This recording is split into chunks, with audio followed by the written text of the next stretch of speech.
because this is my big dream to get there. To be here! This is the voice that silenced the world. A voice so pure, so powerful, it could only have been forged in the crucible of hardship. When Roland Abante stood on the America's Got Talent stage, the world saw a nervous fisherman from a small village in the Philippines. They saw tears in his eyes before he even sang a note. But what they heard was a story. A story of struggle, of sacrifice, and of a dream that refused to die. To understand the soul-shaking power of his performance, you can't just watch the clip. You have to understand the life that created it. This isn't just the story of a talent show contestant. This is the untold story of Roland Abante's tragic hardships, the crushing weight of poverty that nearly buried his gift forever, and the incredible, improbable journey that led him from the deck of a fishing boat to the biggest stage in the world. This is the story of a man who had every reason to give up, but never did. In the world of high-stakes talent competitions, you'd think we've seen it all. We've seen child prodigies, seasoned performers, and dazzling spectacles. But nothing could prepare the judges, or the world, for the man who walked onto the America's Got Talent stage in 2023. He was unassuming, visibly trembling, and needed a translator to speak. Simon Cowell's face was etched with concern. It looked like the pressure might just swallow him whole. Yet, what happened next was more than a performance, it was a testament to the resilience of the human spirit. But the real story, the one that gives his voice its heartbreaking power, doesn't start under the bright lights of Hollywood. It starts in the pre-dawn darkness of the Bohol Sea. In a world a million miles away, Roland Abante's story begins in Santander, a coastal town on the southern tip of Cebu, Philippines. Now, Cebu is an island of stark contrasts. For tourists, it's a paradise. White sand beaches, luxury resorts, and crystal-clear waters. It's a postcard brought to life. But for many who are born there, life is a completely different picture. Away from the tourist trails, there's a world of deep-rooted poverty, a daily struggle where just surviving is the only prize. This is the world that shaped Roland Abante. In these coastal communities, life is tied to the sea. The water is both a provider and a cruel master. It offers food and a livelihood, but it also dictates the rhythm of a life often lived on the edge. For generations, families have cast their nets into these waters, their fortunes rising and falling with the tides. It's a life of back-breaking physical labor for minimal, and often unpredictable, reward. The poverty threshold here is a line that many families live far below, where dreams are a luxury they simply can't afford. It was here, in this beautiful but brutal reality, that Roland grew up. He wasn't just a resident of this world. He was a product of its relentless demands. From his earliest days, he knew that to eat, to provide, to simply exist, he would have to work harder than most could ever imagine. His dream of singing was a quiet melody, almost drowned out by the constant roar of the ocean. Long before the sun would rise over the shores of Cebu, Roland Abante's day had already begun. His world wasn't one of sound stages and microphones, but of tangled nets, the smell of salt and diesel, and the vast, open sea. His first job of the day was as a fisherman.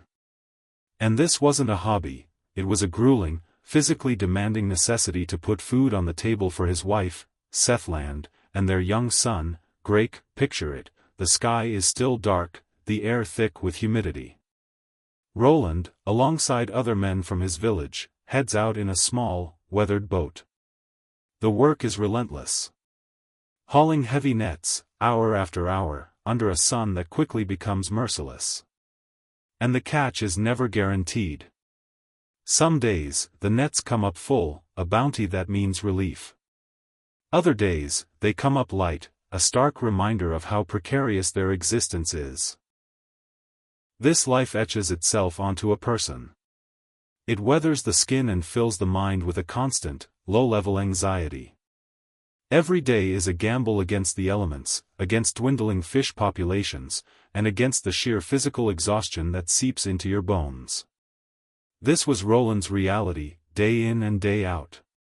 His hands, which would one day grip a microphone on a global stage, were first hardened by rough fishing ropes and the sharp spines of his catch.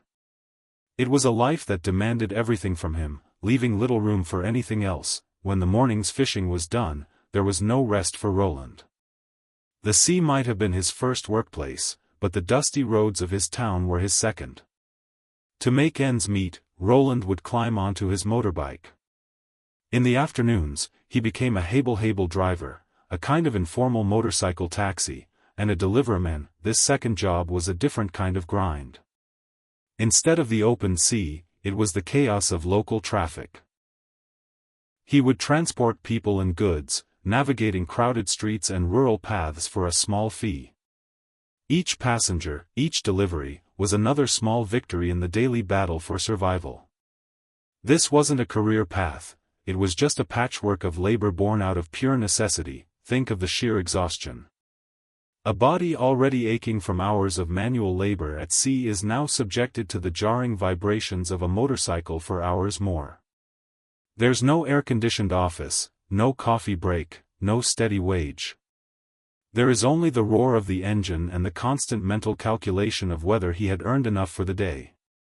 While he worked, the dream of singing must have felt impossibly distant. His voice was his gift, but his labor was his life. In the Philippines, there's a cultural lifeline, a national pastime that offers a vibrant escape from the hardships of daily life: karaoke. In countless neighborhoods, the sound of a karaoke machine is the sound of community, celebration, and catharsis. It was in this world of borrowed microphones and shared songbooks that Roland Abante, the fisherman and delivery driver, found his sanctuary. After a long day of grueling labor, he would find his way to a local karaoke spot. There, he would transform. The quiet worker would step up, take the microphone, and something extraordinary would happen. A voice, raw, powerful, and saturated with an emotion that could only come from a life of struggle, would pour out of him. He didn't sing for fame or money. He sang because he had to. He became a local legend, known as Bunnet. In 2014, a video of him singing Michael Bolton's "To Love Somebody" in a karaoke bar went viral, gaining millions of views. This led to a flicker of national recognition, with appearances on popular Filipino TV shows like Gondang Gabi, Vice, and ASAP, where he even performed with established artists. But this first brush with fame was fleeting. Without professional management, the momentum stalled. He reportedly even turned down an invitation to appear on The Ellen DeGeneres Show, a move that could have been his international breakthrough. The door that had cracked open seemed to slam shut, and Roland returned to his life in Cebu, back to the sea and his motorcycle. The tragedy wasn't a single event, but this crushing cycle: a world-class talent, recognized and then forgotten, trapped by circumstance. For years, Roland's life settled back into its grueling rhythm. The brief taste of fame faded into a "what if?" The world had heard his voice and then, just as quickly, moved on. He continued to sing in local karaoke bars, his talent a source of joy for his community but seemingly destined to go no further. He had released a small EP titled Bunnet in 2017, but it didn't break through. He was a fisherman, a driver, a husband, and a father. The dream of a global stage seemed more fantastical than ever. Then, something shifted. The rise of social media created a new landscape where talent could be discovered outside of traditional gatekeepers. A 2022 video of him singing Whitney Houston's "I Will Always Love You" at a small gathering began to circulate, reigniting interest in the voice from the sea. But more importantly, there was a change within Roland himself. Perhaps it was the encouragement of his wife and his manager, Joel Sibag, who saw his untapped potential. Or perhaps it was the thought of his son, Greg, and the desire to give him a better future. The decision to audition for America's Got Talent was a monumental leap of faith. It meant facing logistical nightmares, financial strain, and the terrifying prospect of traveling to a foreign country where he barely spoke the language. When he told the AGT judges why he was there, his voice broke with emotion. "Because this is my big dream," he said, tears welling in his eyes. This was his last, audacious attempt to turn his dream into a roar the entire world would hear. The journey from a fishing village in Cebu to a Hollywood stage is a measure of courage. For Roland, every step was fraught with obstacles. The first and most glaring was the language barrier. Standing on that massive stage, he relied on a translator, a physical manifestation of the gulf that separated him from the judges and the American audience. This amplified his nervousness, making an already terrifying experience even more daunting. Then there was the emotional weight.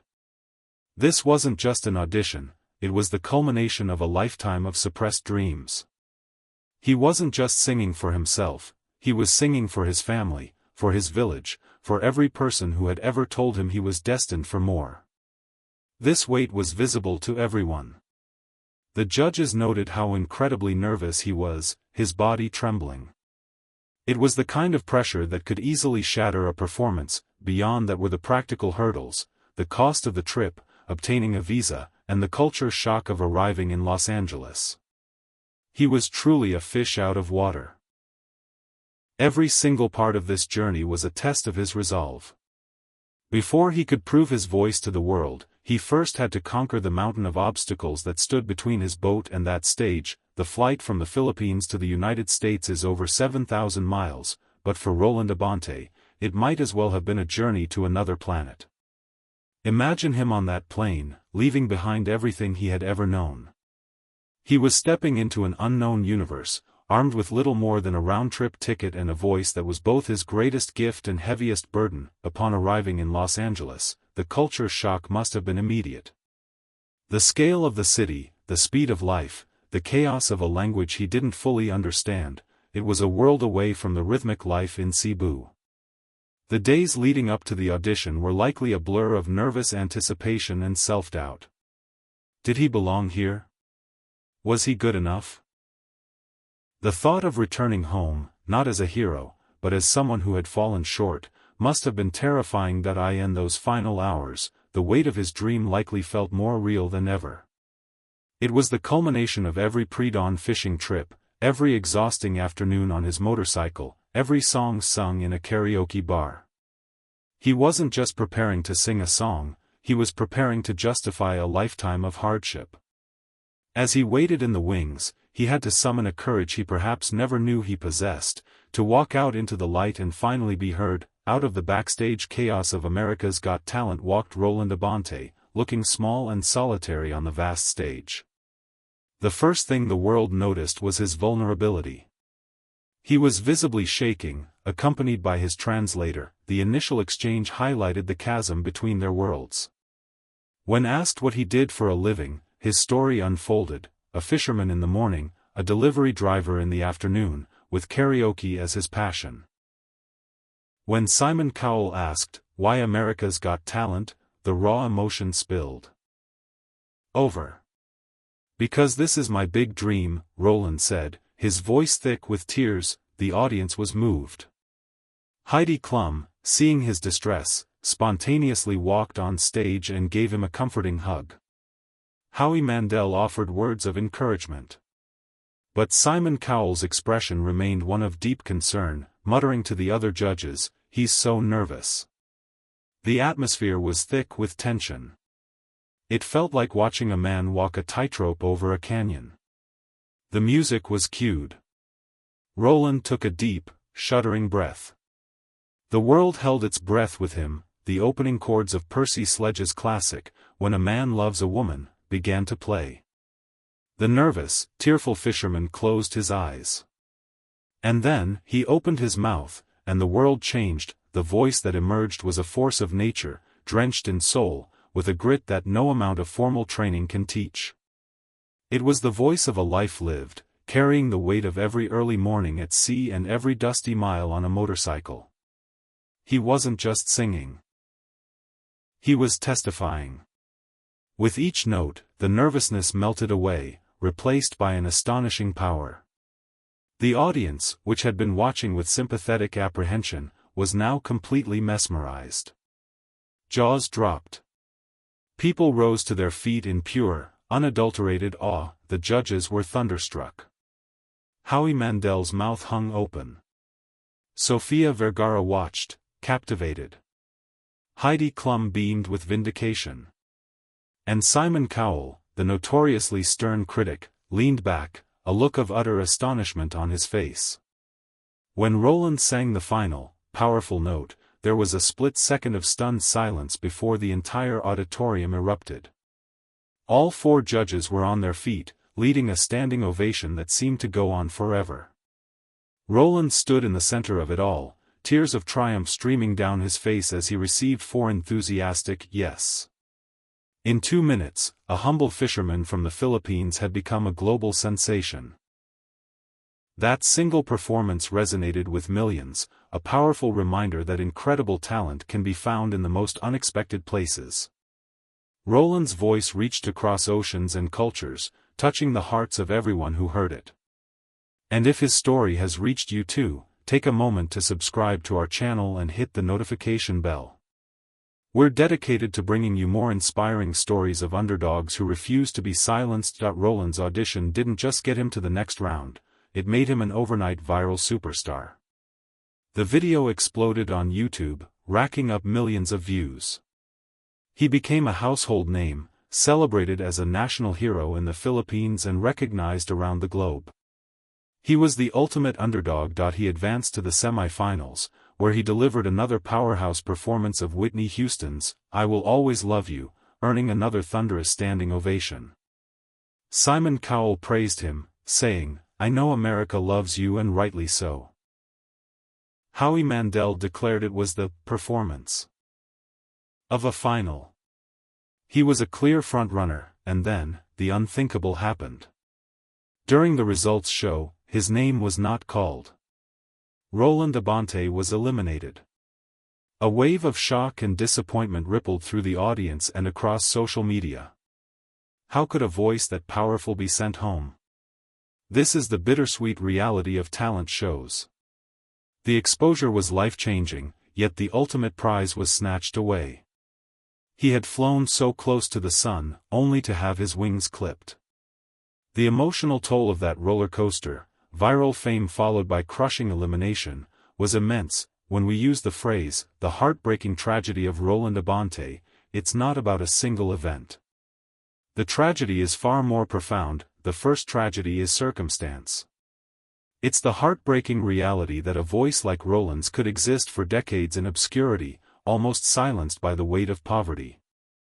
For years, one of the world's great undiscovered voices was hauling nets just to survive. The tragedy is a world where immense, God-given talent can be buried by the accident of birth. The second tragedy is the cruel nature of the entertainment machine. Roland's story was perfect for a show like America's Got Talent. The humble fisherman with the powerhouse voice, it's a narrative that captivates. But the same machine that builds you up can discard you just as quickly. His shocking elimination is a stark reminder that these are television shows, not pure meritocracies. Finally, the tragedy is what his story represents. How many other Roland Abantes are out there?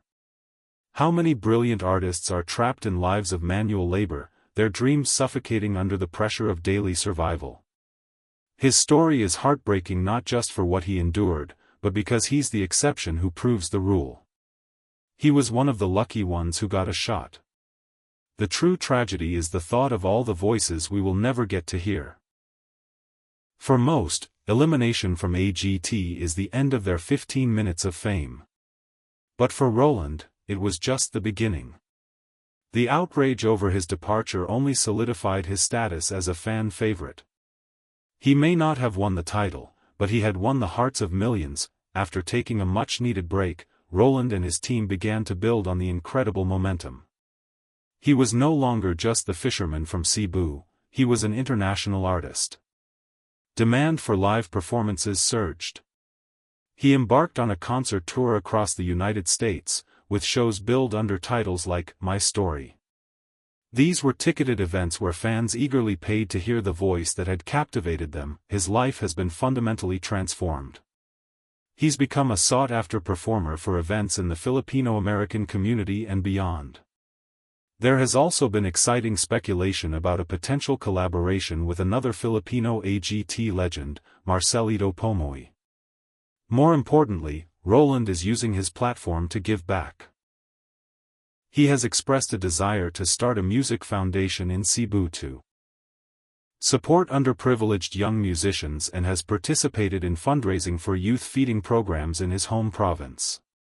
He may not have an AGT trophy, but he has secured a future for his family, a career doing what he loves, and the ability to make a real difference. Roland Abante's story is more than a rags-to-riches tale.